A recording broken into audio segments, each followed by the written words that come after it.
मैं प्रतिदिन भगवान का दर्शन करता हूं, मैं हर क्षण भगवान का दर्शन करता हूं। और जब तक भगवान के दर्शन नहीं हो जाते, हमारे मन को चैन नहीं मिलता, न हमारी आंखों को चैन मिलता, न हमारी इंद्रियों को चैन मिलता, न किसी भी तरह का सुख मिलता। हर क्षण हमें आनंद प्राप्त होता, और एक ऐसा आनंद जो अपने आप में दिव्य होता है। महाराज, क्या आप भी भगवान का दर्शन करना चाहते हैं? तो भगवान के दर्शन के इस यात्रा में चलिए, हम साथ हैं, और मैं आपको भगवान का दर्शन कराता हूं। परमपिता परमेश्वर का दर्शन बहुत ही आसान है। और बहुत से लोग ऐसे हैं जो कहते हैं कि महाराज श्री हमें भगवान दिखते नहीं है। अरे भगवान तो दिखते भी हैं, भगवान तो आपको खिलाते भी हैं, भगवान तो आपको सुख भी देते हैं, भगवान तो आपको आनंद भी देते हैं। बस आप की निगाहें उन्हें देख नहीं पाती, क्योंकि आप उसे देखना ही नहीं चाहते। अब जो व्यक्ति कुछ देखना न चाहे, जो व्यक्ति कुछ पसंद न करना चाहे, उसे आप क्या दिखा पाओगे महाराज? तो भगवान को तो हर क्षण में देखता हूं, भगवान से तो मैं बातें करता हूं, भगवान से मैं प्रश्न पूछता हूं, भगवान मुझे उत्तर भी देते हैं।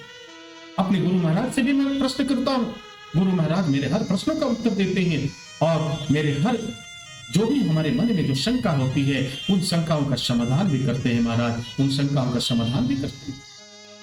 तो यदि आप भी भगवान का दर्शन करना चाहते हैं, तो आपको एक कार्य करना होगा, और वह कार्य आज है मेरे साथ एक पढ़ाई पढ़नी होगी, एक पाठ पढ़ना होगा।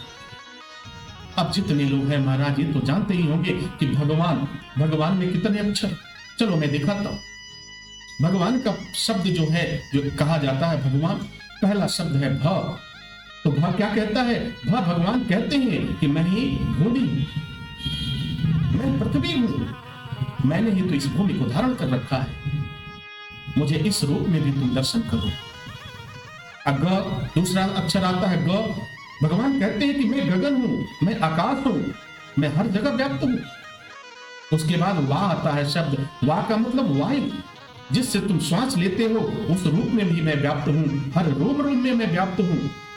और न का मतलब क्या हुआ? नीर अर्थात जल, जो जल पी करके आप अपनी प्यास बुझाते हो, उस रूप में भी मैं।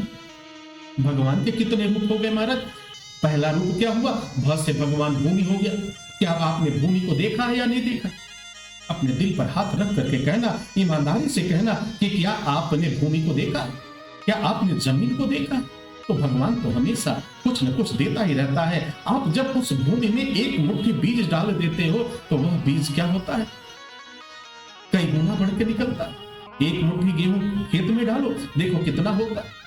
ये तो भगवान में ही क्षमता है कि वह ऐसी उत्पत्ति कर सके। दुनिया के किसी भी व्यक्ति में इस क्षमता नहीं है कि वह इस तरह का उत्पादन कर सके। आकाश जो अनंत है, आकाश में सब कुछ है, ग्रह नक्षत्र सब अपने अपने गति से, अविरल गति से चल रहे हैं, गतिमान है।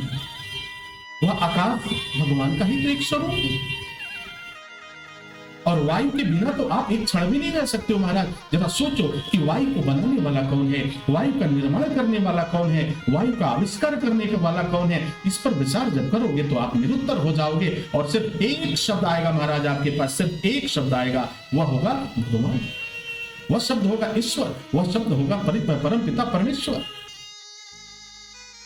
अब जरा सोचो, जब आपको भूमि दिखाई नहीं देता, जब आपको गगन नहीं दिखाई नहीं देता, जब आपको वायु नहीं दिखाई देता, जब आपको जल नहीं दिखाई देता, नीर नहीं दिखाई देता महाराज, तो मुझे नहीं लगता कि आप इंसान हैं, मुझे नहीं लगता कि आप मनुष्य हैं। मुझे तो लगता है कि आप पशु से भी स्थिति आपकी खराब।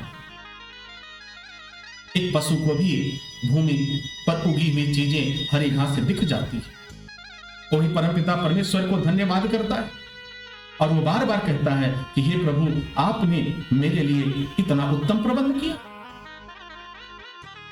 वह भी वायु लेता। साइंस की भाषा में जिसे आप ऑक्सीजन कहते हो, साइंस की भाषा में जिसे आप कार्बन डाइऑक्साइड कहते हो, ये कहीं न कहीं भगवान के ही तो स्वरूप है।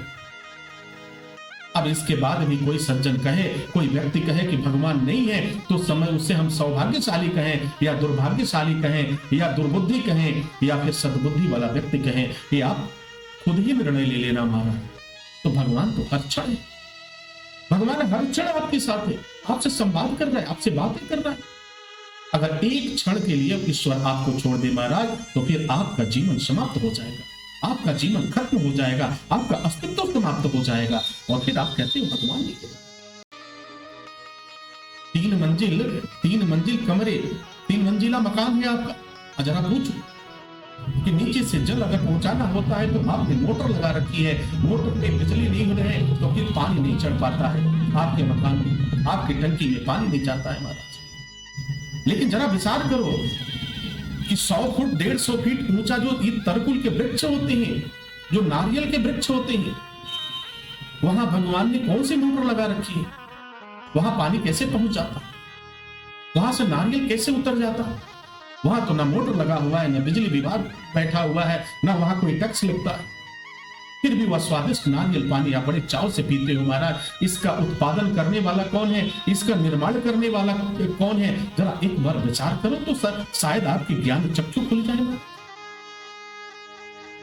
तो भगवान है, भगवान नहीं है इसका एक भी प्रमाण आपके पास नहीं है, लेकिन भगवान है इसके एक नहीं अनेकों प्रमाण है महाराज, अनेकों प्रमाण। अब जरा देखो, हर साल जो है आपके क्षेत्र में देखो गाड़ियां आती हैं और आप सब गाड़ियों के शौकीन हो। मोटरसाइकिल आती है, कार आती है महाराज। आप कौन सा मॉडल है भाई? तो 2024 मॉडल। कौन मॉडल भाई? 2025 2026 मॉडल है महाराज। अच्छा, यानी मॉडल बदल क्यों रहा है? क्योंकि उसमें कोई ना कोई कमी रह गई, कोई ना कोई कमी आ गई, लेटेस्ट डिजाइन आ गया। कार हो चाहे मोटरसाइकिल हो, हर चीज में डिजाइन तो बदल रहा है महाराज। लेकिन जरा विचार करो, मनुष्य का डिजाइन नहीं बदला। उस परम पिता परमेश्वर ने एक बार डिजाइन किया कि नाक कहां लगाना है, आंख कहां लगाना है, मुख कहां लगाना है। और परम पिता परमेश्वर तो ऐसा नहीं करता कि 2024 में नाक यहां अच्छा नहीं लगता यार, नाक उठाओ और फिर यहां लगा दो, ये मॉडल दूसरा होगा। ऐसा तो कभी नहीं होता। तो परम पिता परमेश्वर के बनाए हुए इस जैविक शरीर में, इस जीव शरीर में, इस जीवात्मा शरीर में इसका मॉडल कभी नहीं बदलता महाराज। चाहे आप स्त्री हो या पुरुष, कैटेगरी बदल जाती, श्रेणी बदल जाती है। उस जीव का नाम कभी पुरुष पड़ जाता है, उसी जीव का नाम कभी स्त्री पड़ जाता है, और उसी जीव का नाम कभी क्या पड़ जाता है? उसी जीव का नाम कभी थर्ड जेंडर भी पड़ जाता है, जिसे हम किन्नर कहते हैं। ये 3 कैटेगरियां बनती और परमपिता परमेश्वर ने इसमें कोई भी तब्दीली नहीं की, इसमें कोई भी बदलाव नहीं किया। अब जरा आप विचार करो, जब परमपिता परमेश्वर ने कोई बदलाव नहीं किया, तो हम ऐसे दुर्बुद्धि लोग हैं जो उसके अस्तित्व पर ही सवाल खड़ा करते हैं, उसके रहने और ना रहने पर ही प्रश्न चिन्ह उठाते हैं। अब जरा सोचो, यह पाप किस तरह का पाप? हम तो प्रतिदिन पाप ही कर रहे हैं, और जो व्यक्ति दिन रात पाप करेगा उसके मुख से अच्छी बातें तो आपको नहीं सुनने को मिल सकती। तो वह मन से भी पाप कर रहा है, वह वचन से भी पाप कर रहा है, और वह कर्म से भी पाप कर रहा है महाराज, वो कर्म से भी पाप कर रहा है। तो आज से जब भी कोई प्रश्न करे तो इस बात को धारण कर लो, और मेरे इस वक्तव्य को, मेरे इस कथा को जरूर बताना कि भगवान कहाँ था। और तो भगवान ने हमारा शरीर बनाया। जब गर्मी का समय आता है तो शरीर से बहुत तेजी से पसीने निकलते हैं, शरीर में पानी की कमी होने लगती है, और फिर आप गटागट पानी पीने लगते। देखो, इस तरह से सेंसर लगा दिया भगवान ने हमारे शरीर में। हमारे शरीर से पानी तो बाहर निकल सकता है, लेकिन जरा विचार करो, जब आप स्नान करने जाते हो तो वह पानी आपके शरीर में उन रोम छिद्रों से वापस तो नहीं जाता। आपके शरीर से पसीने बाहर आ सकते हैं, लेकिन बाहर अगर स्नान करते हो तो वही जल आपके शरीर में क्यों नहीं जाता? कौन सा साइंस काम करता है यहाँ पे? कौन सा बल काम करता है यहाँ पे? कौन सा नियम काम करता है? जितने साइंस वाले हैं जरा बताओ, आप निरुत्तर हो जाओगे, आपके पास कोई जवाब नहीं है। और इसका जवाब एक जगह मिलेगा, वो हमारे शास्त्र में मिलेगा, हमारे पुराणों में मिलेगा, और हमारे जो भी महर्षियों ने जो बताया वह सत्य सिद्धांत की बात बताया, वो शाश्वत सत्य है, जिसे आप यूनिवर्सल ट्रुथ कहते हैं, जो कभी बदला ही नहीं जा सकता, जिसमें कभी परिवर्तन नहीं हो सकता। और उस सिद्धांत के बारे में, उस योग के बारे में उस परमपिता परमेश्वर के बारे में हम प्रश्न चिन्ह उठा देते। ईश्वर है तो मुझसे बात करिए। अरे ईश्वर आपका गुलाम है। ईश्वर तो सबको समान रूप से दिया कि तू जैसे चाह वैसे सोच महाराज। भगवान ने दो, अब देखो साइंस भी मान चुकी है कि आपके मस्तिष्क में दो तरह के दिमाग है, जिसे चेतन अवचेतन कहते हो और कॉन्शियस अनकॉन्शियस कहा जाता, उसमें भी दो बना दिया। तो जन्म के समय से भी भगवान ने आपको एक साथ दिया, अच्छाई और बुराई। और भगवान ने कहा जाओ जिसकी प्रबलता, जिसको तुम जितना बढ़ाओगे उतने उत्तम पुरुष हो जाओगे।